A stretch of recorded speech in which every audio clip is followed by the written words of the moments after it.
Assalamualaikum warahmatullahi wabarakatuh. Waalaikumsalam Sobat warahmatullahi wabarakatuh. sebangsa dan setanah air, jumpa kembali dengan saya Hendro Saki dalam program acara Hasbi Hendro Saki Bicara. Baik, sobat sebangsa dan setanah air, kali ini kita akan mengulas realitas sosial bersama pakar-pakarnya selalu kita hadirkan di ruang studio kita.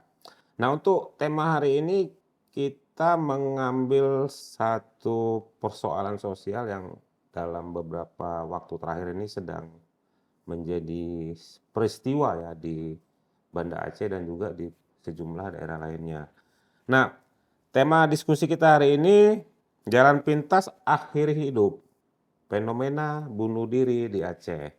Nah, untuk membahas masalah ini, membahas isu ini telah hadir bersama kita Ibu Cut Nova Elita. Assalamualaikum Bu Cut Nova. Waalaikumsalam warahmatullahi wabarakatuh. Ya Bu Cut Nova Elita ini seorang profesional hipnoterapis. Bu, sebelum kita diskusi soal tema kita, ini apa nih dulu profesional hipnoterapis? Oke, baik. Nah, kalau kita di Aceh ini mungkin tidak semua orang tahu tentang hipnoterapis ya. Nah, ada sebuah ilmu yang mempelajari bagaimana bekerjanya pikiran bawah sadar Hmm, dan itu ilmu yang sangat mendukung dalam pengembangan sumber daya manusia.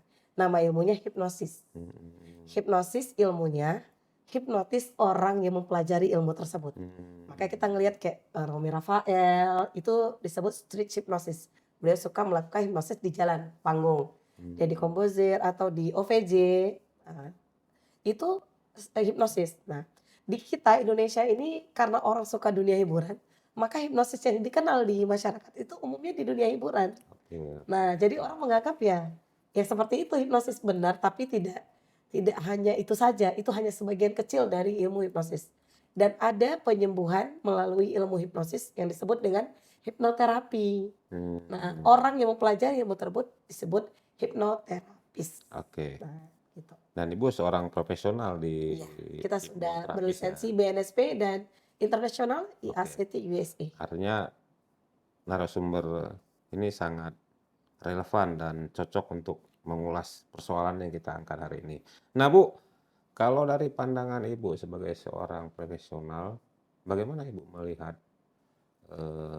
kasus-kasus bunuh diri yang terjadi di Aceh? Sebab dari data yang kita miliki kan, ini dalam 2 minggu terakhir ini aja, ya nggak sampai 2 minggu ya, itu ada 2 kasus bunuh diri di Banda Aceh itu dalam kurun waktu 2 minggu. Nah, ini di tahun 2025, karena kalau kita ulang kembali di tahun 2024 itu kan banyak juga terjadi ya seperti di Abdiya kemarin, ada juga yang di Ulil, ada juga yang di Aceh Tengah. Nah, kasus-kasus seperti ini, apakah ini bisa kita katakan ini fenomena atau seperti apa nih Bu? Dan bagaimana Ibu melihat persoalan ini? Oke, baik. Nah, di Aceh sendiri memang tinggi sekali kasus-kasus permasalahan sosial seperti ini ya. Bukan cuma bunuh diri, narkoba tertinggi juga kita. Nah, LGBT, anak pang. Nah, banyak sekali kasus-kasus di Aceh itu. Bunuh diri mungkin itu terakhir ya. Ketika Hmm. orang mungkin tingkat stresnya udah nggak sanggup lagi terbendung, Hmm. ujungnya bunuh diri. Itu yang ketahuan bunuh diri. Hmm. Ada yang melakukan percobaan bunuh diri itu banyak. Hmm. Nah, kami sebagai konselor tahun lalu saja saya mendampingi private counseling itu sekitar 237-an. Nah, 237 37-an. orang. Belum lagi yang berkelompok ya. Kita kan juga sering ke LP, sering ke Mariam. Hmm. Nah, itu yang konseling itu aja segitu banyak gitu. Nah, artinya itu mungkin cepat ya, cepat tahu gitu. Hmm. Saya sedang nggak baik-baik saja.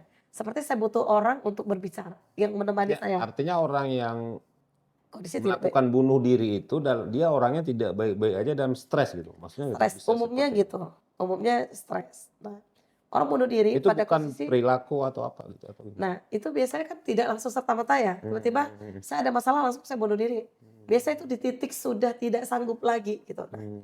di kita alhamdulillah zaman sekarang ya ilmu-ilmu psikologi itu sudah berkembang ya, istilah-istilah Hmm. saja sudah Hmm. banyak di media sosial ya, anxiety, Hmm. NPD, orang sudah mulai Hmm. paham gitu. Hmm. Jadi orang sudah mulai peka bahwa banyak loh persoalan psikologis di sekeliling kita, Hanya saja terkadang orang ingin bicara, tidak tahu harus datang ke siapa. Mungkin untuk kita di Kota Banda Aceh, orang tahu banyak konselor, psikolog, hipnoterapis, psikiater, dan sebagainya itu orang tahu. Tapi di daerah banyak orang tidak tahu. Hmm. Ketika saya punya masalah, saya harus cerita ke siapa? Cerita kepada orang biasa bisa jadi solusinya misalnya ada orang ribut dengan suaminya. Hmm. Lintu lagi awak kayak gitu kan. Jadi Hmm. berikan solusi mungkin tidak tidak senyaman kalau berdatang kepada para profesional. Nah, Hmm. jadi di kita itu banyak kasus-kasus yang aneh-aneh. Bahkan saya dampingi itu ada klien menikah, Hmm. anaknya sudah 3. Hmm. Setiap dia hamil, istrinya kawin, suaminya kawin lagi, Hmm. kawin lagi. Nah, itu gak pernah kasih uang sama sekali. Hmm. Suami kan dia mukul, istrinya biasa lembab sampai biru-biru. Kalau ayam masuk di rumah dipatahin leher, kucing masuk ke dalam rumah disiram air panas, segitunya. Tapi istrinya berusaha bertahan. Hmm. Kenapa? Akhirnya dia mencari tempat mengadu. Bayangkan itu ketika dia tidak punya tempat mengadu. Makanya terakhir, maksudnya bunuh diri. Nah, ada nama ilmu yaitu grafologi, Hmm. menganalisa tulisan tangan. Nah, Hmm. itu juga digunakan dalam forensik. Nah, saya sendiri grafonom forensik. Hmm. Nah, orang-orang yang bunuh diri yang saya pernah ngambil Biasanya beberapa meninggalkan tulisan ya. tulisannya kita kan ambil tulisannya dalam waktu 6 bulan terakhir gitu. Nah, ada sebagian yang bunuh diri itu kan dia nulis dulu surat gitu. Nah, ada juga yang pura-pura ditulis orang lain, misal dia dibunuh nih, kasih dia bunuh diri. Nah, kita ketahuan loh, ini tulisan dia atau tulisan orang lain. Umumnya orang yang bunuh diri itu tulisannya tuh sudah withdrawal. Withdrawal itu biasa miring kiri banget. Ada trauma di dalam. Ada sesuatu yang dipendam begitu di dalam. Sakit hati, sedih, trauma, pokoknya rasa gak nyaman itu terlihat sekali tulisan tangan orang-orang yang berbunuh diri. Lalu baseline itu tulisan kan, kita tulisan kan biasanya lurus kan. Iya, iya, iya. Nah, itu tulisan turun ke bawah. Jadi dia seperti pesimis. Karena kan jarang ya orang bunuh diri itu optimis ya. Iya, Pasti kan di titik sudah, aku udah gak ngapain lagi. sampai Nah, pada titik mana yang kemudian orang kayaknya aku harus bunuh diri itu gimana ya? nah ada namanya resilience, tingkat ketahanan Resiliensi. seseorang. Nah, jadi setiap kita beda loh. Ada orang gini, kita waktu masa tsunami contohnya. Kita banyak ketemu, saya teman-teman saya yang hanya tinggal sendiri. Tak punya ayah, tak punya ibu, tidak ada siapa-siapa. Tapi ini baik-baik saja sampai sekarang gitu. Ada orang yang gak ada siapa-siapa, tapi rapuh gitu. Akhirnya tingkat ketahanan orang beda-beda. Karena kenapa? Yang dilalui dalam kehidupannya berbeda. Iya, Nah, benar. pertama ada namanya faktor kepribadian genetik. Nah, orang sekarang kan hebat tuh ya dengan tes TV gitu ya, kepribadian genetik. Ada bawaan orang yang memang dia tuh keras, tangguh. Ada orang bawaannya seperti saya feeling ya, bagawate gitu, bagai sedih gitu. Ada orang yang nggak masalah, saya nggak masalah, nggak ada siapa-siapa, yang penting uang banyak gitu. Nah, terus ditambah dengan lingkungan. Nah, jadi fenotip tuh ada genetik, ada lingkungan. Nah, lingkungan yang mendukung dia, support system. Mungkin dia dibesarkan, misalnya saya sendiri contoh ya, saya kan anak militer ya, yang 20 tahun, 20 kali pindah rumah sepanjang hidup gitu. Nah, otomatis kan kita yang sudah sering berpindah-pindah, Iya, terus kayak kemarin masa konflik yang rumah kita kita ketahanan kita kan lebih berbeda dengan orang yang mungkin nggak pernah kemana-mana. Terus orang yang merantau dengan tidak, beda nggak? Pasti yang merantau itu lebih lebih bagus tingkat lebih punya ketahanan dengan anak yang resiliensi selalu ya, duduk benar, di samping benar, orang benar. tuanya. Ya sedikit kalau ada masalah, kalau mamanya nggak ada tampak sama uaknya atau tantenya, omnya yang dekat-dekat dia. Support system tadi. Nah, akan berbeda. Orang yang ketika ada masalah ada tempat bicara. Misalnya gitu. Di Aceh sendiri kan rata-rata permasalahan paling banyak percobaan bunuh diri pada remaja. Kami menemukan banyak klien percobaan bunuh diri pada Iya. usia remaja, masa usia SMA sama kuliah. Kenapa itu terjadi? Ketika dia tidak ada tempat bicara. Jiwa-jiwa yang bersedih. Bahkan ada usia SMA, bayangkan. Nah, jadi ketika saya kan Iya, masuk ke benar-benar. sekolah-sekolah banyak banget ya. Ini dalam waktu yang kasus yang 2 terakhir ini kan usia remaja juga ya. Remaja. Itu faktornya kenapa? Nah, memang Lebih Gen banyak Z ini kan remaja? termasuk agak rapuh ya dibandingkan dengan Gen kita zaman dulu ya. generasi strawberry ya? Strawberry karena rapuh banget gitu. Mhm. Kenapa? Zaman dulu kan kalau kita mau kita ambil kelapa, mau makan kuah pli, maka yang kita lakukan naik dulu pohon kelapa, sunda dulu, pok dulu dengan parang, lalu kita kukur pakai gelungku itu. Jadi ramas baru. Sekarang nggak ambil karang selesai, kan gitu. Instan. Atau kita tinggal beli kuah pli, yang 55.000 tuh jual banyak. Kita dulu tidak menemukan itu. Sehingga sekarang anak-anak tidak merasakan effort yang besar. Iya. Kita kuliah dulu, saya kan lagi kuliah lagi yang kelima nih. Nah, beda dengan kuliah saya di masa 2001 sama waktu saya ngambil magister di 2007. Kita untuk mendapatkan satu bab satu saja, maka kita lakukan apa? Kita harus pergi dulu memiliki semua kartu pustaka untuk mendapatkan referensi. Nah, kita mau buku yang berbahasa Inggris, maka kita harus tulis semua, ketik balik, translate, baru kita tahu artinya. Sekarang tinggal foto, selesai. Karena anak-anak tidak melewati yang ikhtiar, effort yang luar biasa seperti kita. Jadi mereka karena tidak terlalu berproses, sehingga mereka yang instan. Dan mereka kan banyak scroll medsos ya. Orang yang banyak scroll medsos itu kan membuat lazy mind, malas berpikir. Instan, mau cepat, nggak sabaran, makanya Artinya sulit. kehendak atau keinginan untuk bunuh diri ini bisa terjadi pada siapa saja ya? Siapa saja. Siapa saja. Habis itu data ya. Sekarang media sosial kan, sikit-sikit lihat media sosial, oh kalau udah pusing aku ginikan saja. Terus membandingkan sekarang. Kalau sekarang kan gini, orang muda insecure ya. Makanya kita ngelihat ya remaja ya, yang foto medsosnya tuh, WA-nya tuh taruh bunga ditutup, taruh foto kayak gini, begitu. Kenapa? Dulu kita nggak terlalu pusing dengan orang-orang lain. Kita paling melihat teman-teman di sekitar kita. Kalau kita remaja ya paling kita naik sepeda, teman-teman di sekeliling kita yang kuliah, berarti teman-teman yang sama kita dengan yang kos-kos dekat kita. Sekarang orang lihat, teman aku yang usia segini atau lihat di luar negeri udah begini-begini. Sehingga dia merasa, aku bukan siapa ya? Karena dia bisa melihat orang-orang yang bisa berjalan-jalan ke luar negeri gitu. Supaya dia anak artis misalnya. Jadi membuat orang insecure.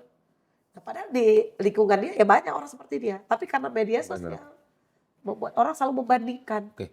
Nah, Kalau bicara penyebab itu apa ya Bu? Maksudnya apa yang menyebabkan seseorang itu atau korban atau pelaku bunuh diri tadi mengambil keputusan seperti itu? Ada faktor-faktor penyebabnya yang mendorong dia itu apa? Gitu? ada juga yang karena masalah psikologis akut ya. Misalnya skizofren. Nah, itu kan yang udah masuk jatah masuk RSJ lah itu ya. Nah, harusnya itu udah ke psikiater tuh. Nah, yang udah harus dibantu dengan obat ya. Kalau di psikiater kan dibantu dengan obat. Nah, habis itu berulang. Ada trauma-trauma yang terkadang orang berulang. Misalnya di rumah tangga berulang itu lagi dulu. Ada anak, kadang yang remaja ini gini. Rata-rata yang bunuh diri ini kita temukan kan keluarganya tidak harmonis. Tidak harmonis. Nah, maka di Aceh sendiri, kenapa kasus banyak narkoba, PAM, LGBT? Akarnya kenapa?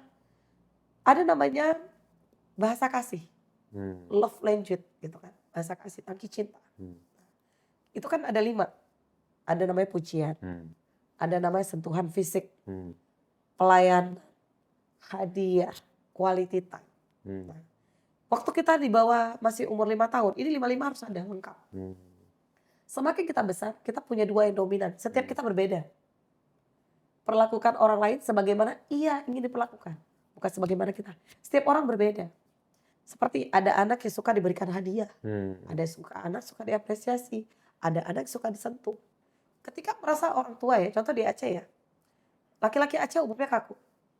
Kaku, nggak asik, sibuk dunia sendiri. Laki-laki pengen mak-mak. Nah, maka kita nggak jumpa di Aceh itu laki-laki itu ayah-ayah gitu, yang jalan berdua sama anak gadisnya di Suzia gitu. Saya mau beli apa? Yuk ke Mister DIY sama ayah gitu. Atau duduk ngopi kan sama anak gadisnya itu tidak ditemukan. Karena laki-laki Aceh kaku. Pegangan ane sama istrinya aja nggak romantis. Nah, kalau kita naik motor, taruh tangan di paha suami, lewat tetangga pindah. Segitunya tidak romantis. Dan itu ngefek. Ngefeknya ngaruh apa? Ke istri aja nggak romantis, apalagi ke anak. Mungkin bisa kalau anaknya masih 0-8 tahun. Terus anaknya 20 tahun, 19 tahun, sehingga kurang itu tadi. Iya. Gak ada teman bicara. Benar. Nah, tadi kan Ibu di awal juga menjelaskan bahwa tindakan bunuh diri yang dilakukan seorang itu kan bukan tiba-tiba. Ya. Dia bukan hari ini mau bunuh diri, tapi ada proses. Ya, panjang. Nah, ini bisa kita deteksi nggak Bu? Sebagai, tadi Ibu juga menyampaikan bahwa support system tadi keluarga. Keluarga ini bisa mendeteksi, ya sang, anak lo nggak bunuh diri. Kamlain. Itu bagaimana caranya? Nah, kami sebagai konselor itu kan banyak orang tua yang bawa anak gadisnya ya. Ini kan kalau cerita ke remaja ya. Nah, ngeliat anak udah perubahan yang berbeda. Misalnya, Hmm. jarang keluar dari kamar. Hmm. Bahkan kemarin tuh ada yang nggak mau kuliah lagi. Hmm. Kerjanya cuma nonton drakor, tadi ngunci diri gitu. Ada yang nggak mau ketemu orang. Nah, itu udah mulai kelihatan tuh sama orang tua. Nggak mau jumpa orang, nggak mau diajak kemanapun. Nggak mau ini. Habis itu ada yang model. Yang kemarin tuh percobaan bunuh diri itu, yang kami temukan itu, anaknya ini sakit. Hmm. Memang dia agak lain itu. Kelihatan memang udah setahun tuh berbeda. Ayahnya ini pensiun. Hmm. Jadi pensiun kan baru Hmm. baru punya waktu ya di rumah ya. Hmm. Anaknya sakit. Jadi dia masuk kamar anaknya. Nggak sengaja HP itu terbuka. Hmm. Nah, anaknya itu kan terbuka tuh. Dilihatnya laki-laki, video-video yang anaknya tuh tidur dengan laki-laki. Hmm. Dan itu ternyata sudah 5 tahun. Hmm. Bayangkan saking sibuknya ayahnya. Ibunya kebetulan bukan ibu yang ini ya, berpendidikan ya. Ibu-ibu. Karena ini di kabupaten ya. Hmm. Akhirnya si ayah dapetin tuh semua. Begitu dicek laki-lakinya kurang beres. Nah, Hmm. akhirnya anaknya apa? Nggak dikasih kawin. Percobaan bunuh diri 3 kali. Hmm. Itu kami untuk dibawa ke kami saja tidak langsung dibawa. Kita harus main cantik, pura-pura ketemu di kafe. Terus ayahnya eceknya ada teman yang datang, Hmm. pergi. Dan anak itu dengan kita nggak sengaja gitu. Lalu kita ngobrol dari hati ke hati. Nah, banyak kasus-kasus seperti itu. Bunuh diri. Kenapa? Sebenarnya hampir, saya kan banyak dampingi remaja ya. Jiwa-jiwa bersedih yang gak ada tempat bicara. Jiwa-jiwa yang gak didengar. Kayaknya kan ada lagu jiwa yang bersedih. Gak ada yang dengar gitu. Mereka perlu butuh tempat bicara. Mereka gak pernah diapresiasi orang tuanya. Hmm. Orang tuanya sibuk gitu. Habis itu mereka yang gak pernah dikasih hadiah gitu. Orang yang gak pernah quality time sama orang tua. Jadi kalau kita punya anaknya 3, Hmm. boleh sih bawa sekalian jalan-jalan. Tapi kalau bisa ada quality time. Hari ini bawa si abang, Hmm. besok bawa si adik, besok bawa yang tengah misalnya. Dan setiap anak diperlakukan sesuai dengan anak itu. Misalnya contoh ya anak saya ya. Hmm. Anak saya kan udah remaja ya, 19 tahun. Tipenya feeling. Feeling itu suka tempat yang nyaman. Kami pergi ke danau atau ke laut berdua saja, tanpa adiknya. Anak kedua sensing. Orang sensing suka main di mall, tempat-tempat cantik. Maka kami berdua saja untuk quality time. Nah, kalau kita kan sering rame-rame gitu. Pergi rame-rame ya udah. Terus ayahnya main sendiri. Bahkan ke tempat rekreasi, saya paling banyak kemarin itu ke Takengon kan. Orang-orang Aceh, saya lihat di tempat itu, saya perhatikan. Ayah-ayah cuma duduk di jambu tuh, kak, Jombe, naik, terus kamu mandi terus. Ayah duduk saja. Lalu kapan quality time? Padahal itulah yang dikenang anak. Kebersamaan tadi. Ya naiklah bersama gitu. Mungkin gak asik bagi orang tua. Tapi itulah kenangan anak. Anak kita gak lama loh. Sebentar lagi dia akan pergi bersama teman-temannya. Makanya di Aceh ini, anak-anak coba ditanya, kamu lebih suka main dengan orang tuamu atau main dengan temanmu? Dengan teman, kenapa? Karena orang tua gak asik. Orang tua gak asik. Belum lagi kalau pergi, orang tuanya dengan HP sendiri. Dan orang tua yang tidak Ya. asik itu juga bisa berpengaruh ya. Banget. Sekarang kita warung kopi menjamur. Hmm.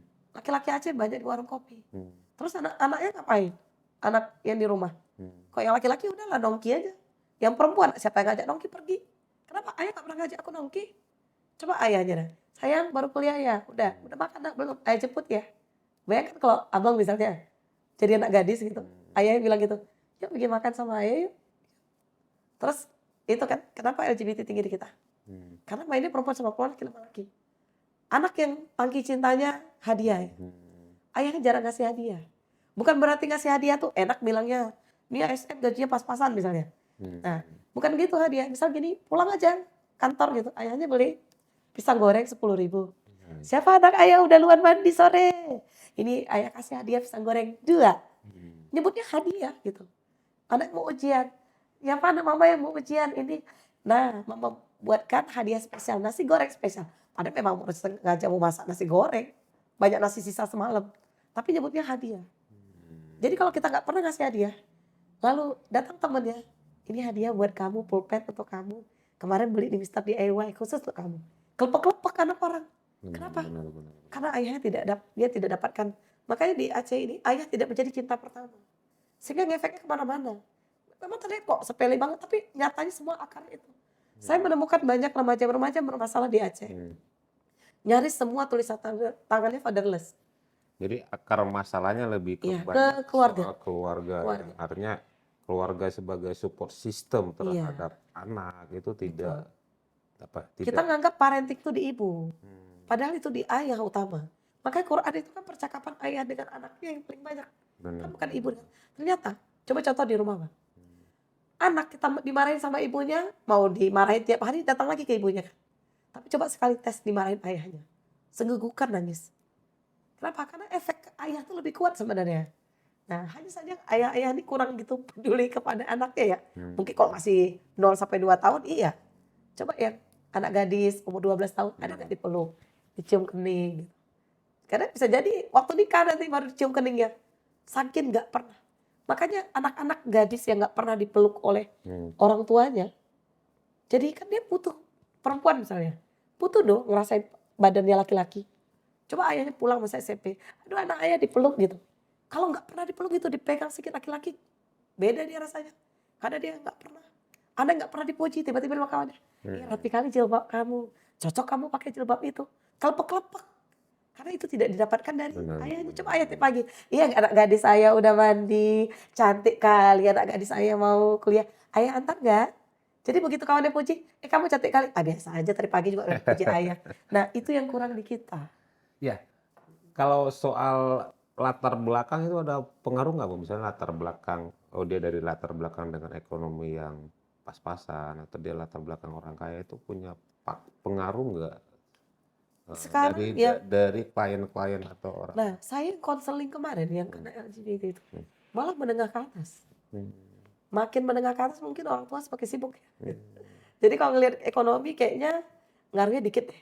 Hmm. Lebih kepada harmonisasi Harmonis keluarga itu. keluarga tadi. Nah, Artinya ini yang perlu diperkuat benteng iya. keluarga ya, Jadi supaya orang pencegahan bilang itu kan. iman, kita lihat banyak yang pesantren. Hmm. Malah saya ngeliat orang tuanya soleh-soleh. Kemarin itu yang Hmm. paling parah ya, yang dia menikah dengan orang Padang, mahasiswa. Hmm. Dia pesantren, Hmm.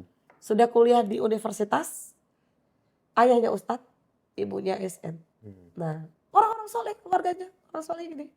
Nah, jadi ini anak nikah sesama perempuan ya, menikah dalam persepsi dia ya, Hmm. dia kawin gitu menurut dia. Itu anak Aceh besar ya, dia lari ke, kami telusuri dengan GPS, Hmm. kami minta bantu sama forensik, sama apa reskrim, Hmm. itu dikejar ke Padang. Hmm. Itu anak orang nggak mampu kali tapi anak SN lah, kok di Aceh itu ASN sudah inilah, walaupun nggak kaya, Middle bukan class lah. kecukupan lah. Nah, orang tua ada 2 SN. Menikah sesama dia, menikah ala dia ya, kagak mungkin menikah ya KUA ya. Sesama perempuan nih, si laki-laki ini bejego ya, bajunya kemeja, berpura-pura jadi laki, badannya besar gitu. Sama perempuan juga, perempuan itu di Padang. Makanya LGBT Aceh Padang itu besar, banyak. Nah, nikah sama orang Padang, sesama perempuan. Tahu nggak profesi perempuan itu apa? Hmm. Kuli bangunan, rumahnya digubuk. Hmm. Jadi waktu orang tuanya pergi ke situ, mau pingsan orang tuanya. Jadi ternyata waktu kita punya cek, Hmm. ayah yang jarang ngobrol dengan anak. Ayah nyaris nggak ada bicara, diam aja. Jadi anak mencari pelarian tempat lain. Terus biasanya anak-anak gitu juga ngelihat gitu di rumah, misalnya ayahnya suka mukul istri, suka ini. Jadi dia merasa aku menjadi pembela, pembela perempuan bisa disebut perempuan. Atau ada yang juga menganggap gini, laki-laki itu jahat. Mungkin dia punya trauma di keluarganya misalnya. Ayah memperlakukan ibu dengan tidak baik. Jadi menjadi trauma. Maka setiap itu beda-beda. Tapi rata-rata tidak baik-baik saja. Kita melihat tulisan tangan anak-anak yang bermasalah ini semua rata-rata sama.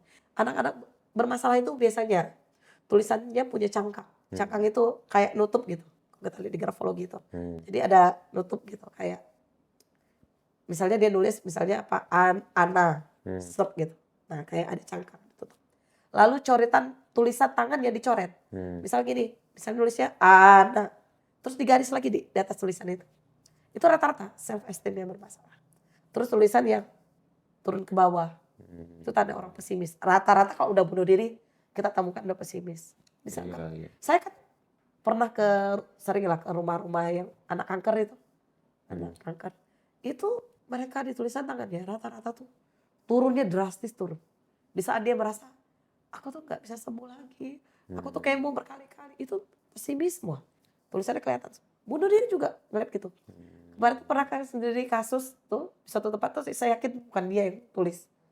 Dibunuh, pura-pura bunuh diri, kelihatan tulisan tangannya naik semua. Bahagia, nggak mungkin. Karena orang bunuh diri itu orang udah di titik udah nggak tahu ngapain lagi Iya, tuh. Udah di titik benar, aku benar. ngapain gitu. Nah, Nah, kalau soal gender itu ada pengaruh, ada faktor, maksudnya laki-laki antar dan perempuan laki-laki gitu. dan perempuan gitu. Di satu sisi perempuan ini lebih mudah kelihatan kalau dia stres. Hmm. Perempuan ini kalau stres kan mulai cari kawan ngomong biasanya. Kalaupun langsung nampak diem. Kalau laki-laki diem aja, tapi makanya RSJ itu Hmm. 80% laki-laki ya. Makanya Benar, dibilang benar. sekarang sering quote-quote ya, keluar kalimat ya, laki-laki tak bicara. Sekali Jadi bisa. kena langsung RSJ gitu. Karena perempuan bisa terdeteksi. Waktu pas Hmm. mulai nampak dia kalau udah mulai agak stres tuh udah ngomel, Hmm. udah ini. Cuma kalau ngomel yang biasa tuh masih sehat. Hmm. Perempuan malah kalau ngomel yang biasa tuh masih sehat. Coba di rumah kalau istri masih, nah dari mana, nah, itu masih sehat. Tapi kalau udah mulai diem, home. Nah, itu udah agak lain kan. Kan perempuan itu 20.000 sampai 24.000. Ketika nggak sampai 20.000 sampai 24.000 ada apa? Makanya perempuan yang terlalu pendiam, Hmm. nggak ngomong, sembunyi, insecure itu bermasalah. Kecuali ya kita buka aurat malu, Hmm. itu wajar. Tapi pemalu nggak ada sebab itu secara psikologis bermasalah juga. Iya. Ada apa sih kalau sampai pemalu? Apakah trauma masa kecil pernah Hmm. dibully? Atau di keluarga pernah sering diejek? Nah, kan kemarin saya hadapi kasus pembunuhan tuh. Hmm. Nah, kalau data tuh lebih banyak perempuan, Bu. Kalau di saya banyak yang perempuan. Banyak perempuan Banyak yang perempuan dia datang ke menjadi. konseling ya. Kalau data ini kan mungkin di dinas lebih tahu ya. Kalau di saya banyak perempuan yang datang. Perempuan biasanya lebih begitu dia ngelihat udah saya udah di titik udah nggak tahu ngapain lagi ya. Hmm. Biasa kan bisa kasus rumah tangga atau anaknya bermasalah si ibunya tuh biasa ini anak tuh gimana ya dia akan cari orang. Kalau di Banda Aceh biasanya orang udah cerdas. Ketika curhat misalnya saya curhat ke Bang Hendro. Ini gimana Bang?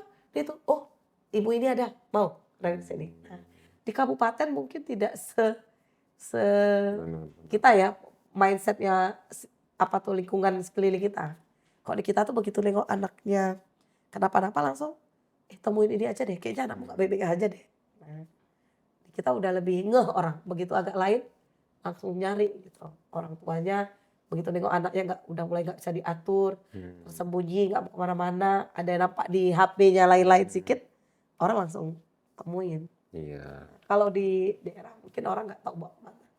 Artinya seorang ayah atau seorang ibu, keluarga lah bisa kita bilang, ketika melihat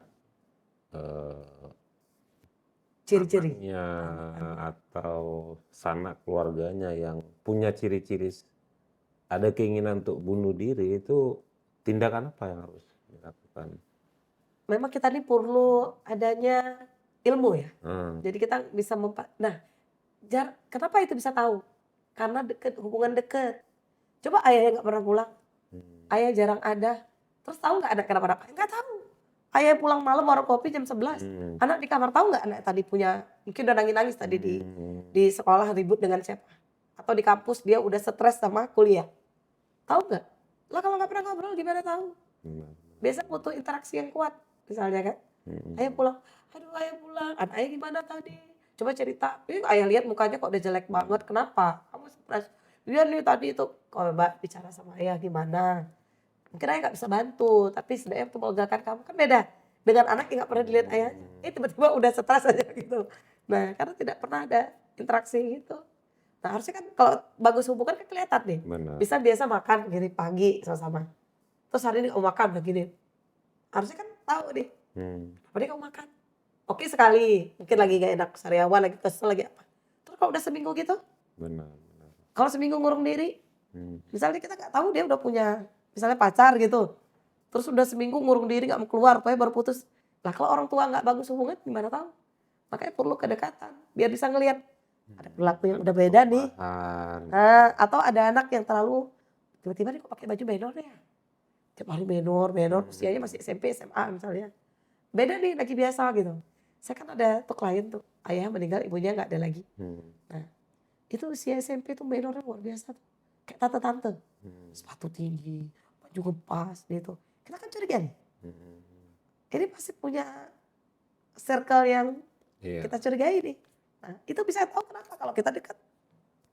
Ini kenapa sih kok udah lain? Biasanya kan terlihat dia. Makanya kita butuh hubungan dekat biar bisa memantau. Nah, lihat anaknya kemana, siapa teman dekatnya. Nah, kalau tiba-tiba stres, tiba-tiba udah stres berat baru nggak tahu, saya pastikan tuh keluarganya support sistemnya nggak baik-baik saja. Masa iya udah berat baru tahu gitu kan? Masa udah tunggu dipasung dulu baru tahu. Berarti kan nggak ada yang nemenin. Padahal biasanya kelihatan kan bunuh diri itu nggak ada langsung. Tiba-tiba stres 2 hari langsung bunuh diri. Enggak. Biasa bertahun itu udah numpuk kali. Biasa pun nggak langsung bunuh diri tuh. Sakit dulu. Sakitnya secara psikologis ada ya. percobaan. Misalnya anxiety dulu, mulai dia cemas, sering sakit kepala, sering menyendiri nangis, sering ngurung, sering ambil bantal tutup, kayak gitu-gitu dulu. Nggak langsung tiba-tiba, aku bunuh diri.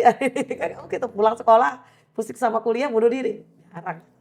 Biasa dibully yang terus-terusan berulang, kan jangka panjang itu. Dan itu nggak tahu kalau dia sendiri, bisa di kos, nggak ada teman bicara. Orang tua pun jarang video call, misalnya jarang mantau anak kemana nggak tahu. Nah, suami istri misalnya nggak bagus dengan, misalnya si perempuan nih nggak bagus sama keluarganya, nggak ada yang nanya, ya nggak ada yang nanya, nggak ada mamanya, nggak ada kakaknya, nggak dengan ipar nggak cocok, dengan mertua nggak cocok. Itu ada teman satu kemarin itu demi tidak menyusahkan orang tua dia nggak bilang sama siapa. Hamil di sepak mertua, dia sampai harus pindah ke Medan ya, karena suaminya nih ibunya tuh wajib anak nggak boleh pergi dari dia. Oke, dia pindah ke Medan, dia hamil sampai disepak sama mertuanya gitu. Pindah ke sini nggak boleh, karena dia kerja di BUMN gitu kan. Akhirnya demi dia nggak bilang, tidak ingin menyusahkan orang tua nggak bilang. Akhirnya sendiri stres ini. Itu kita dampingin kemarin itu. Terakhir kita kasih beberapa solusi. Tinggal pilih nanti gini, kita lihat perkembangan suami, kita panggil suaminya. Kalau suaminya nggak mau pisah dengan orang tuanya, tinggal di sini, ya kalau nggak itu kan akan berulang. Iya, benar. Karena faktor keluarga gitu, si perempuan nggak boleh bilang. Pertama kurus luar biasa sampai 40 kilo, turunan drastis sampai belasan kilogram tinggal dengan mertua. Nah, kayak gitu, mau ngomong ke keluarga, takut maknya bilang, udah cerai aja gitu, ambil lah. Dia teringat anak. Iya. Nah, faktor-faktor kayak gitu. Nah, kadang-kadang mau cerita ke keluarga, cuma takut bilang keluarga, kan, makanya di Aceh itu tinggi kali fasa. Karena begitu bilang ke keluarga, udah kau tinggalkan aja lah. Benar. Karena orang sekarang udah cerdas. Kalau dulu kan orang menikah banyak nggak karena cinta, asal dijodohin udah. Banyak dulu kejadian kasus kekerasan banyak. Cuman mau bilang ke keluarga, kata keluarga sabar atau nama baik keluarga. Orang sekarang udah cerdas. Daripada saya gila, ya udah. Habis itu lapor ke keluarga. Misalnya Bang Endo punya anak digituin, pasti bilang apa? Udah, lepasin aja lagi kayak gitu. Makanya fase kita tinggi sekali di Aceh. Karena memang kasus itu orang udah cerdas sekarang. Saya bahagia ketika berkali-kali dinasehatin, nggak bisa berkali-kali. Terakhir ya udah, mending saya nggak usah lah, mending sendiri gitu. Tinggi sekali kasus fasa. Sampai udah parah-parah sekali loh. Aniaya bukan sekedar fisik ya, psikis di kita ini. Makanya perempuan-perempuan sekarang ya kalau dibanding dia pusing, ya udah dilepas. Iya, benar. Nah Bu, ketika keluarga sebagai support system melihat adanya gejala atau ciri-ciri seseorang itu punya keinginan, kecenderungan lah untuk bunuh diri, itu bisa dihilangkan, bisa disembuhkan. Kalau udah lihat tanda-tandanya, secara psikologis sudah kelihatan agak lain, saran kami temuilah profesional. Apakah psikolog, hipnoterapis, atau kalau udah berat psikiater gitu, yang udah nggak bisa ngomong lagi gitu. Itu bawalah secepatnya. Karena biasa udah pasti kelihatan tuh tandanya. Udah ngurung diri, udah marah-marah, udah ngomong kasar, atau udah nggak ngomong, udah nggak makan. Itu biasa kelihatan banget itu. Nah, sudah agak lain, agak lain itu udah kelihatan. Kalau dibiarkan, di titik jangan sampai waktu udah berat, nanti sakit pasung, kan sayang itu kok daerah kan banyak yang gitu. Padahal itu pasti ya kayak yang udah sampai di tingkat masuk RSJ itu pasti udah bertahun-tahun lah itu.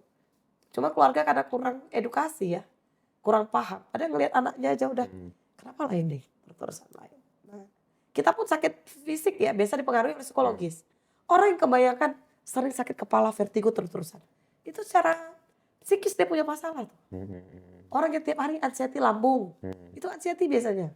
Yang maksudnya kok beda ya Bang, sesekali sakit lambung gitu. Ini kalau udah tiap hari sakit lambung. Asma. Saya kan dulu asma. Ternyata saya belajar hipnoterapi itu saya asma dulu. Udah 8 tahun, dulu kemana-mana tuh bawa Seretide, Ventolin. Kita kan baru tahu, oh rupanya asma itu kesedihan dia dipendam. Kita ngerasa itu biasa aja gitu. Saya kalau sedih ya diam aja gitu, gak bicara ke orang. Ternyata efeknya pada asma. Nah sebenarnya itu juga permasalahan psikis yang berdampak pada fisik. Sebenarnya kelihatan loh. Kalau orang misalnya tiap hari nyeri bahu, ada banyak beban. Nah orang DM kalau di hipnoterapi itu juga pengaruh psikis. Orang harus dengerin kita gak mau dengerin orang. Ngotot, kolesterol tinggi. Nah itu kan kelihatan tuh, harusnya cepet sadar. Saya sedang tidak baik-baik saja. Makanya sedang tidak baik saja, udah. Saya sering sakit ini loh. Itu pertanda psikis Anda juga gak baik-baik saja. Karena perasaan, pikiran sama tubuh ini sepaket. Itu aja udah kelihatan bermasalah. Ya enggak? Apa yang kanker? Kanker itu kan, tapi kan banyak namanya klien kanker. Hampir semua dendam ya. Dendam yang, itu kan udah komplikasi banget. Apa yang sampai nyeri? Itu dendamnya diingat banget. Nah itu kan udah kelihatan tuh. Kan orang-orang stres sekarang gitu, dendam gitu kan. Kesel gitu, dendamnya dipendam-pendam gitu, sakit. Nah, dibiarin lama-lama terakhir. Benar. Iya, makanya waktu udah ngelihat, kita kan kalau kita lagi ada masalah, jalan kita aja udah pelan nggak? Udah gini, susah senyum kan? Senyum udah berat. Itu udah kelihatan, harusnya orang tua begitu melihat anak remaja, kok mukanya ditekuk banget, cemburutan. Sini saya duduk. Nah udah gak mau, harusnya kan ngeliat, ada apa sih? Apa kalau udah seminggu gitu, harusnya udah waspada. Kenapa sih? Mungkin dengan orang tua gak nyaman bicara karena kurang dekat. Carilah teman bicara yang profesional. Udah banyak teman-teman kami tuh yang udah nih ketemu Bunda Nova ya. Mama tinggal di sini ya, mama pergi ya, mama atau mama di luar ya, atau di mana. Karena kadang-kadang anak ini gak nyaman ngomong sama orang tua. Kenapa? Masalah dengan orang tua. Ada suami istri datang gitu. Ini istri saya bermasalah begini begitu. Saya bilang, Bapak boleh di sana dulu duduk. Saya di sana. Kenapa? Kadang-kadang masalahnya memang ada pasangan. Masa pasangan di situ nggak bisa ngomong dong. Nah dia butuh untuk tempat bicara. Iya benar. Oke Bu, mungkin untuk yang terakhir, tadi Ibu berkali-kali menyampaikan bahwa keluarga adalah support system yang paling penting untuk mencegah terjadinya tindakan-tindakan atau kecenderungan seseorang untuk bunuh diri. Nah, apa pesan yang ingin Ibu sampaikan terhadap keluarga Indonesia? Nah, keluarga Indonesia dan begitu juga keluarga di Aceh ya. Kalau Aceh lebih spesial lagi nih. Karena laki-laki Aceh mungkin kalau dengan laki-laki misalnya di Jawa gitu ya. Iya, agak beda karakter ya. Kita lebih keras gitu ya. Penonton kita kan seluruh Indonesia. Iya, Indonesia. Nah, kalau di Indonesia sendiri kita orang timur ini patriarkinya kencang ya. Nah, itu kita juga belajar untuk bisa bahwa tugas rumah tangga bukan sekedar tugasnya istri. Kalau semua tugas istri, bayangkan dia masak, dia nyuci. Nah, perempuan itu kan kebanyakan di keluarganya itu kan diratukan. Ketika menikah, dipembantukan. Tingkat stres tinggi sekali. Terus tambah lagi punya anak. Jangankan dia untuk me time dirinya. Bahkan untuk ngurusin anak, cucian dan sebagainya tuh stres banget. Belum lagi pulang, kalau kerja masih mending ya. Bisa dia refreshing tempat kerja, pulang ada aktivitas lain. Lah kalau yang di rumah terus, bayangkan dia lihat kain kotor terus, dia lihat itu suntuk. Apalagi yang model suaminya tuh, piring kotor. apalagi suaminya yang tidak ngajak anak, ngajak istri. Udah kamu di rumah aja, suaminya kamu kasih kerja capek. Terus nuntut pulang itu stres. Maka kita butuh pengertian dari pasangan. Nah, kenapa laki-laki ini kurang memperhatikan perempuan? Suruh bantu ya karena dia ngeliat ayah ibunya dulu. Ayahku gak bantu ibuku, bebe aja kok kamu nuntut aku bantuin. Maka itu diubah. Bantulah. Kalau memang Anda tidak bisa punya waktu banyak bantu, mungkin jarak kantor itu jauh atau apa, maka usahakan ada pembantu. Kalau enggak ya maka rencanakan keluarga untuk tidak bisa terlalu banyak anak atau apa. Atau misalnya cucian yang banyak bantu dilondrikan atau gimana. Karena di situ mulai stres ya. Ibu yang tidak bahagia, makanya dia susah menemani anak-anaknya bahagia. Laki-laki yang tidak bahagia ya istrinya jadi terdampak kan. Dia pulang kantor marah-marah ke istri, istri stres, dengan dia tegas sendiri, akhirnya ke anak. Hmm. Jadi mulai berubah dari mana? Dari setiap kita. Nah, dari setiap kita. Setiap kita masing-masing introspeksi diri. Nah, kalau memang di keluarga kita mungkin banyak masalah dulu ya. Entah broken home, entah kita ngelihat ayah kita yang tidak romantis kepada ibu, maafkanlah. Mungkin kita dibesarkan dengan kekerasan, suka dipukul, suka dimaki-maki, suka kalimat jelek. Sudah, maafkanlah. Mereka sudah mendidik kita dengan cara terbaik menurut mereka tahu. Karena mungkin kurangnya ilmu, sudah, maafkanlah. Kita jangan jadi copy paste lagi. Jadilah pribadi yang lebih baru, yang menjadi ayah lebih baik daripada ayah kita yang dahulu. Jadi suami terbaik dari kita yang dahulu.